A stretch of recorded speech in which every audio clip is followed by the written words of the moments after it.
On vous souhaite la bienvenue à ericlatour.com. Dans quelques instants, on vous parle de méditation. Il y a une dame de Mont-Saint-Grégoire, Micheline Vallière, qui vient de produire un CD. Elle va en produire d'ailleurs un deuxième à la fin de novembre, L'éveil des sens, et le prochain, Les poupées russes. Elle va nous parler un peu de son cheminement dans le monde de la méditation, ce qui a été bien sûr des bienfaits pour elle-même, mais je pense qu'elle veut également le partager. Et probablement l'une des rares au Québec à produire des CD en méditation. Et c'est une dame de chez nous, donc on la reçoit dans quelques instants. Mais d'abord, parlons de grippe saisonnière, parlons de vaccination, parlons de prise de rendez-vous avec les gens du C3S au Richelieu-Rouville à l'instant.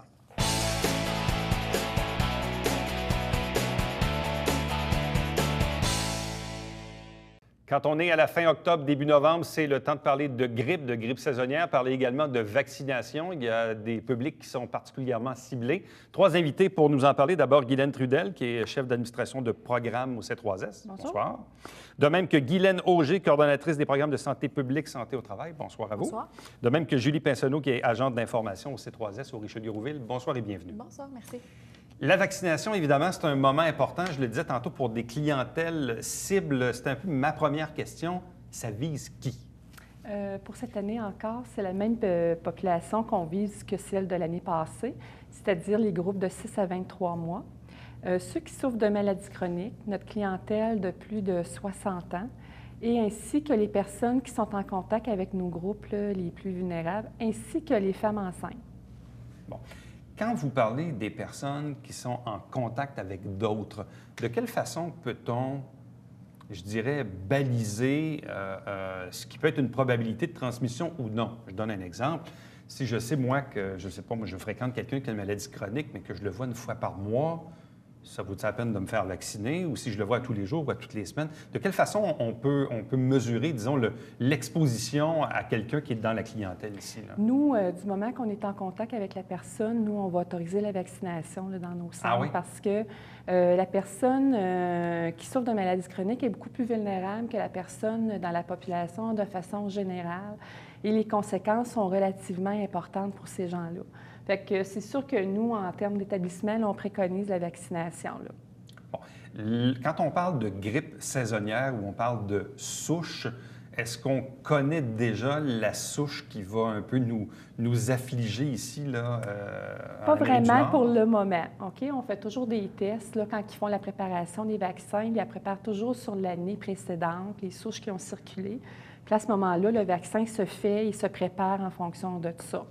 Donc, cette année, nous, ce qu'on a encore, on a un vaccin qui comprend les souches de A, qu'on appelle, pour les gens qui sont habitués, oui. Là, souche de A, la souche de B, et on a aussi une souche encore de H1N1.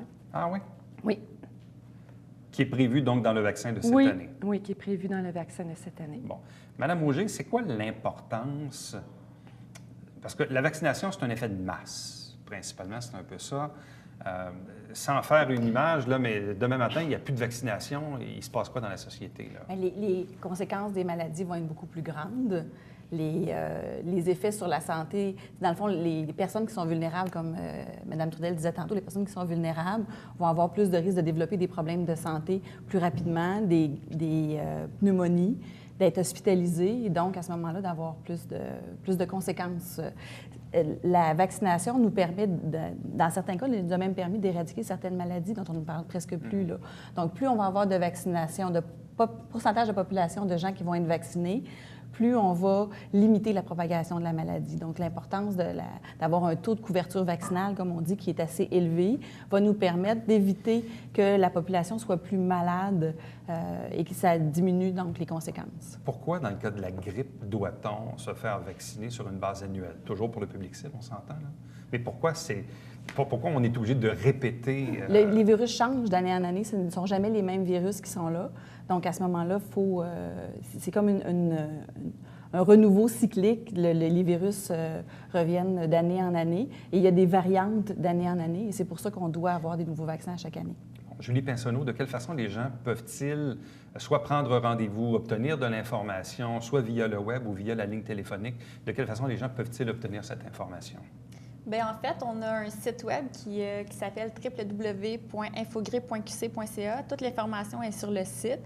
Si les gens n'ont pas accès au site web, il y a le numéro de téléphone qui est disponible aussi pour la prise de rendez-vous, qui est le 359-6556. Cette année encore, cette année, oui, on a le petit carton comme ça qu'on a distribué dans toutes nos installations C3S ainsi que les GMF.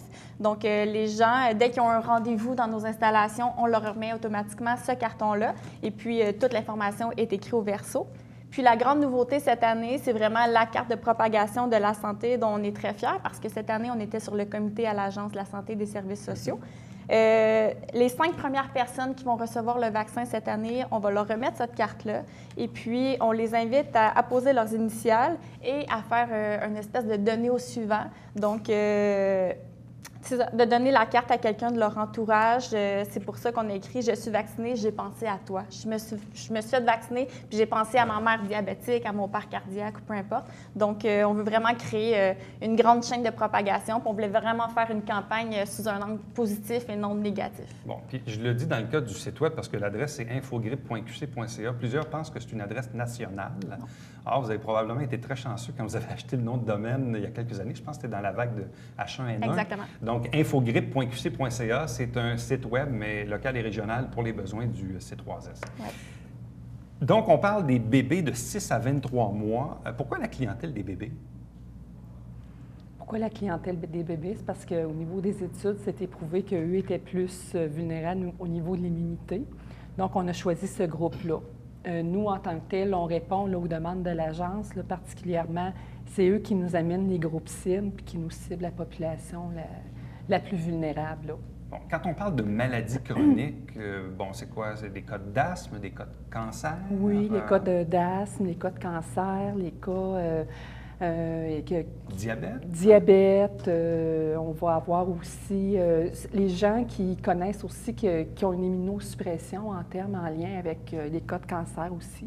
On peut avoir la fibrose kystique, on peut avoir des maladies en lien avec l'hépatite aussi, les VIH aussi. On va avoir aussi ceux qui ont de l'insuffisance rénale vont venir aussi se faire vacciner.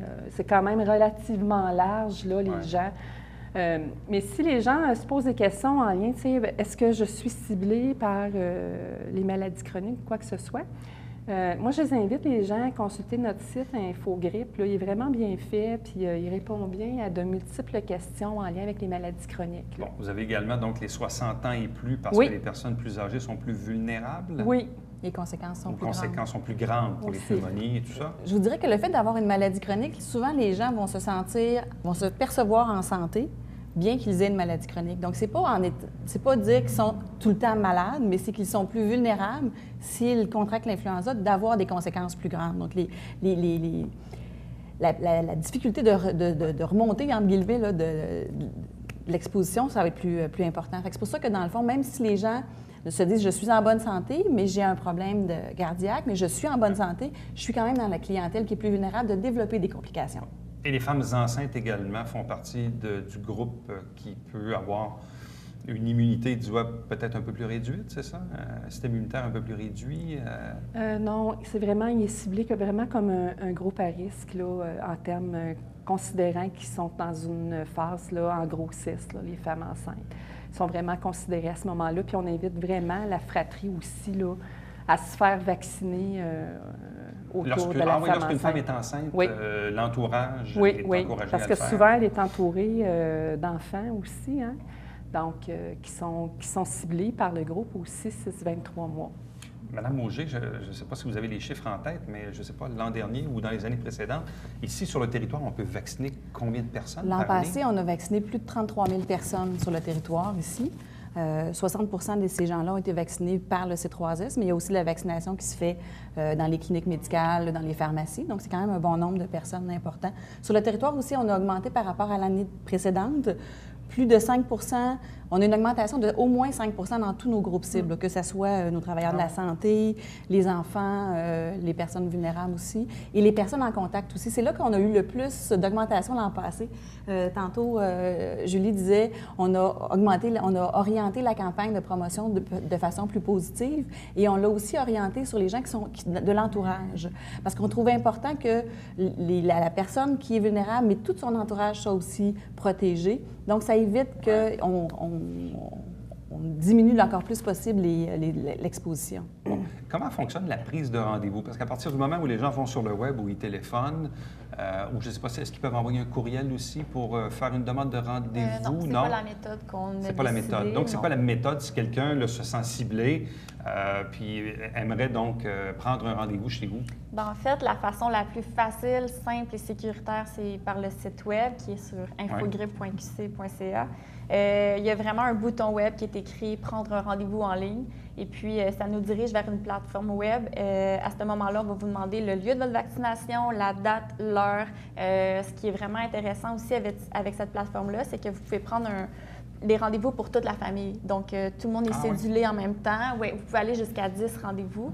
Et puis, vous allez avoir par la suite un coupon de confirmation. Il y a 3 façons, dans le fond, de garder le coupon. C'est soit se l'envoyer par courriel pour les personnes qui n'ont pas l'imprimante, soit prendre le numéro de confirmation en note, ou soit tout simplement imprimer leur numéro puis se présenter la journée même de leur rendez-vous. Et là, vous commencez à quel moment les prises de rendez-vous?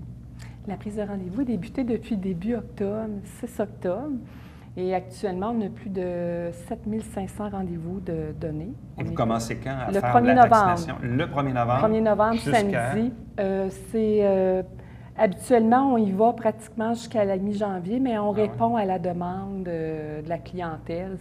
Si pour une raison X, dépendamment de ce qui se passe en lien avec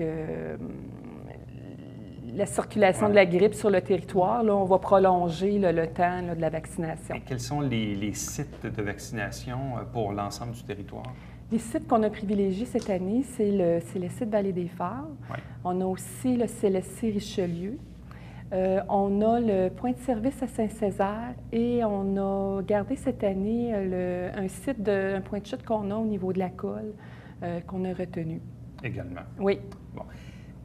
Quand les gens se présentent dans vos services ou principalement à l'urgence ou dans les cliniques, est-ce que vous voyez vraiment une cause à effet entre ceux qui présentent des symptômes de grippe et qui répondent aux médecins, écoutez, avez-vous reçu, oui ou non, avez-vous été vacciné cet hiver?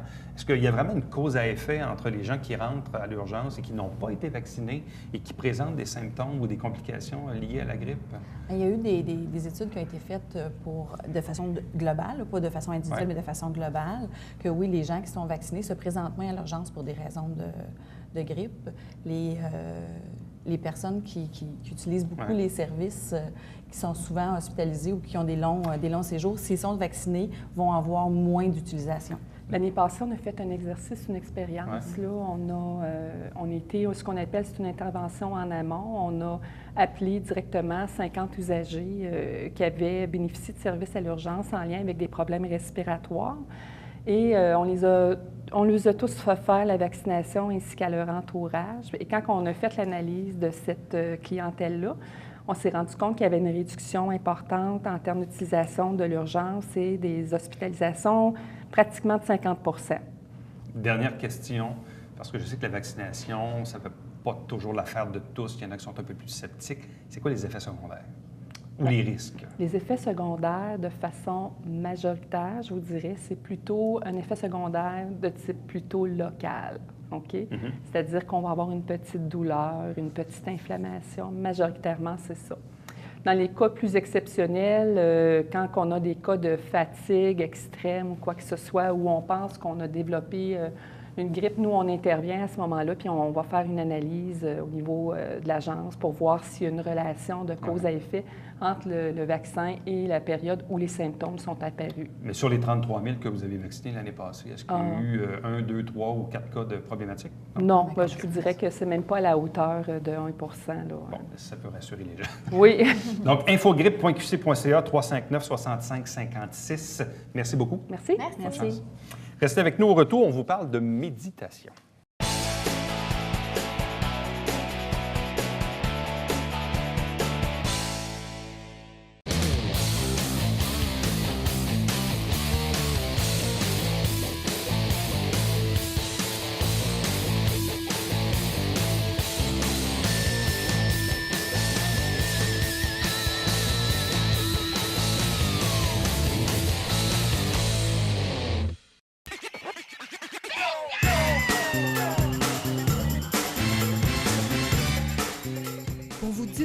Dans le confort de votre foyer Télébingo, TVHR, tous les dimanches matins, 9h30, avec votre meneur de jeu, Alain Rameau.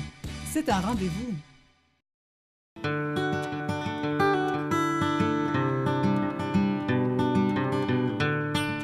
Coulisses Bêta, version 3.0, de retour cet automne.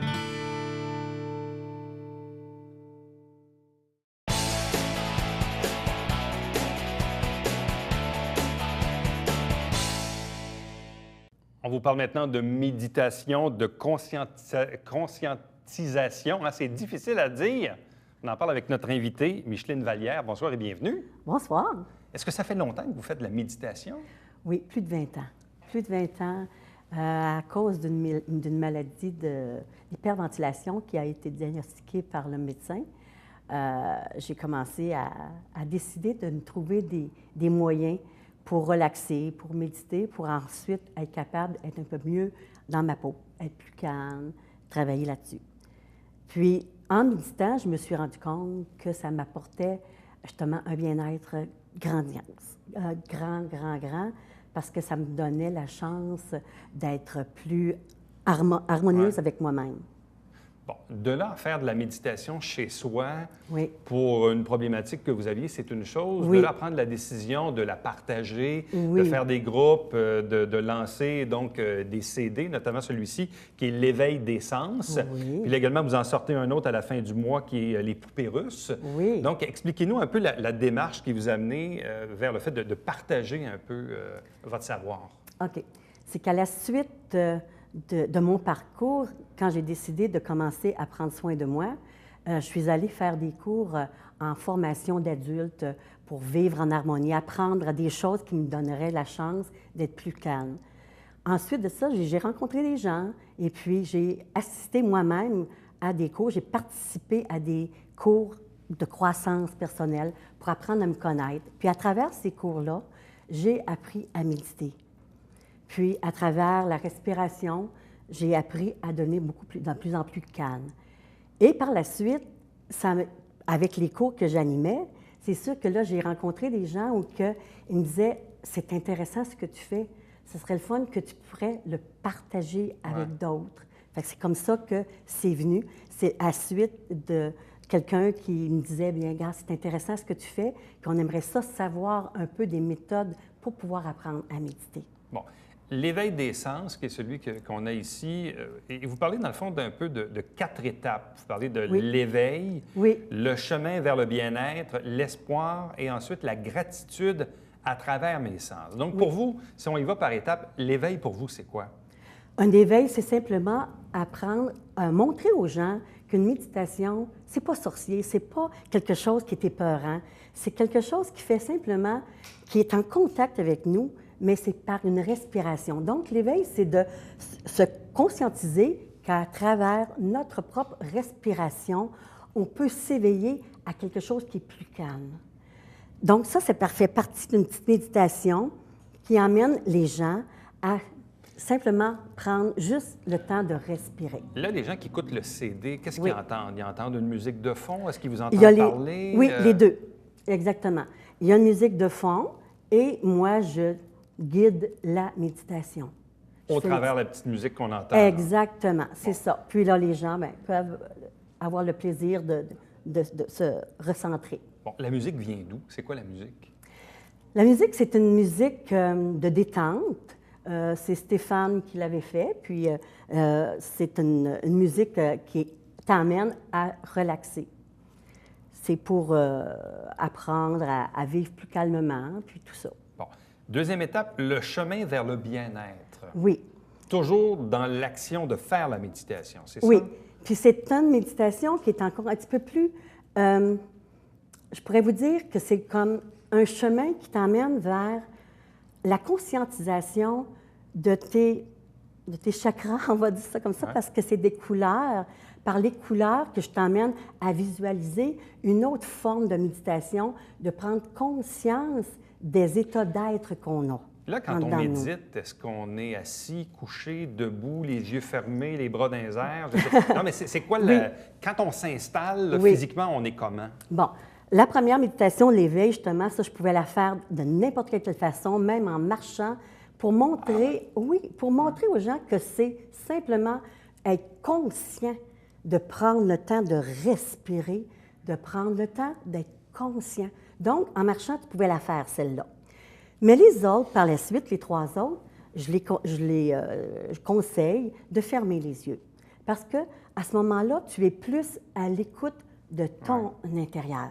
Tu restes plus centré en dedans de toi au lieu de t'éparpiller à l'extérieur de toi. L'étape de l'espoir. L'espoir, c'est une méditation que justement, quelqu'un m'a demandé de faire. Il disait, avec tout ce qui se passe ici sur la Terre en ce moment, est-ce que tu pourrais me faire une méditation sur l'espoir?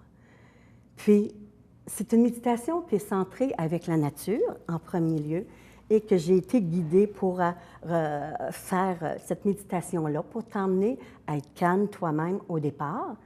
Et par la suite, cette méditation-là de l'espoir t'emmène à former comme un groupement au niveau de tout le monde, tous les humains sur la planète, pour te relier avec eux autres, pour savoir que tu fais partie de cette même énergie-là. Tu es la même énergie, sauf que tu n'es pas conscient de ça.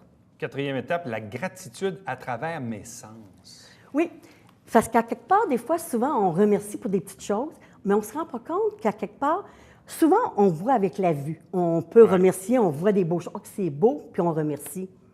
Mais prendre le temps de goûter à quelque chose que quelqu'un t'a fait, souvent, on n'y pense pas de remercier pour qu'est-ce qui s'est passé au niveau de tous ces sens-là. Donc, tous les sens sont touchés par rapport à des expériences pour conscientiser les gens, de prendre conscience de nos sens, puis d'en remercier, de remercier la vie pour qu'est-ce qu'on a. Bon. Les gens qui vont sur votre site Internet, qui est michelinevalière.com, qu'est-ce que les gens vont retrouver sur le site? Pour le moment, il est en voie en continuité, là. Il est en préparation. Donc, pour le moment, ils voient mon CD, puis ils voient un petit peu là, ce que j'ai fait au niveau du CD, puis celui qui s'en vient le prochain, qui est les poupées russes. Ça va être quoi, grosso modo, la différence par rapport à lui? Il y a une grosse différence? Oh oui, il va y avoir une grosse différence. Parce que le titre, c'est les poupées russes. Donc, les poupées russes, c'est des poupées qui s'emboîtent l'une dans l'autre.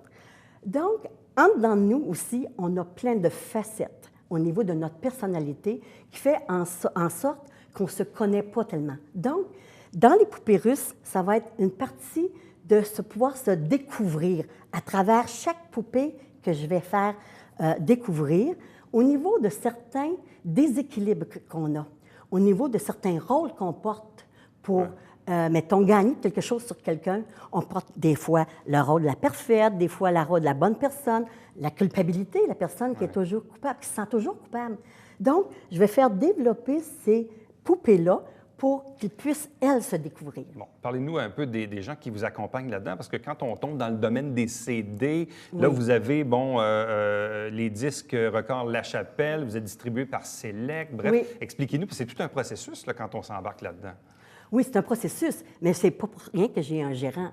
Donc, le gérant s'occupe de toute cette formalité-là, puis moi, bien, ce que j'ai à faire, moi, c'est de recevoir ce que j'ai en dedans de moi, par intuition, et je mets ça sur papier pour enfin le mettre sur CD. Mais je ne connais pas beaucoup le domaine de la méditation, mais quand on rentre dans un magasin de disques, je ne sais pas si on nous en offre, puis si ça vient là, un peu partout dans le monde, mais ici, localement, au Québec, c'est quand même assez rare. Il n'y a pas beaucoup de gens qui produisent des CD de méditation. Au Québec, là, j'entends. Là. Au Québec, je n'ai pas cette... Donc, vous êtes probablement l'une des premières, des pionnières dans le domaine, parce que vous-même, vous avez dû vous inspirer de ce qui s'est fait un peu ailleurs dans le monde. J'imagine quand vous-même, vous pratiquiez donc la méditation il y a plusieurs années, quand vous avez commencé, vous avez dû prendre des trucs un peu à gauche et à droite. Là. C'est certain qu'en ce moment-là, quand on a je pense qu'il y a des personnes... comme Nicole Bordelot, des gens, des personnes qui ça fait longtemps aussi qu'ils méditent, puis qui ont apporté certains trucs, puis ça apporte à ce moment-là la chance de pouvoir s'intérioriser. C'est le but. Vous avez dit en début d'entrevue, donc, vous faisiez quoi, des crises d'hyperventilation, c'est bien ça? Oui.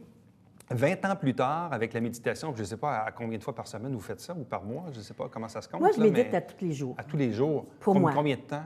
Mettons, moi, ça peut varier entre 20 minutes et 1 heure, dépendamment. Par jour? Oui, par jour. Pour me donner cette chance-là d'être en contact avec mon être en dedans. Puis sur 20 ans, est-ce qu'effectivement, ça l'a réduit ou même complètement arrêté les crises d'hyperventilation? Oh oui, oh oui, définitivement. Ça a eu un bienfait, là. Ça a eu un très grand bienfait, puisque pendant 1 an de temps, moi, j'ai dû souffler dans un sac pour pouvoir arrêter ces crises-là. Et par la suite, j'ai vraiment pris le temps. Ça m'a donné vraiment ce temps-là de bien-être. Dernière question, si les gens veulent se procurer, à quel endroit on peut se le procurer? Partout, partout dans les magasins, Archambault, Renaud-Bré, Walmart, il va en avoir d'autres, Poupées russes, ils vont être partout, partout dans les magasins, dans tout le Canada. Donc, l'éveil des sens, méditation guidée, donc ça, c'est déjà en magasin. Oui. Et le prochain qui sort, je pense, c'est quoi, 25 novembre? Le 25 novembre. 25 novembre, les Poupées russes, donc également, de Micheline Vallière de Mont-Saint-Grégoire. Merci beaucoup. Merci Bonne chance beaucoup. à vous. Merci. Reste avec nous au retour, on vous présente le Bavière quotidien.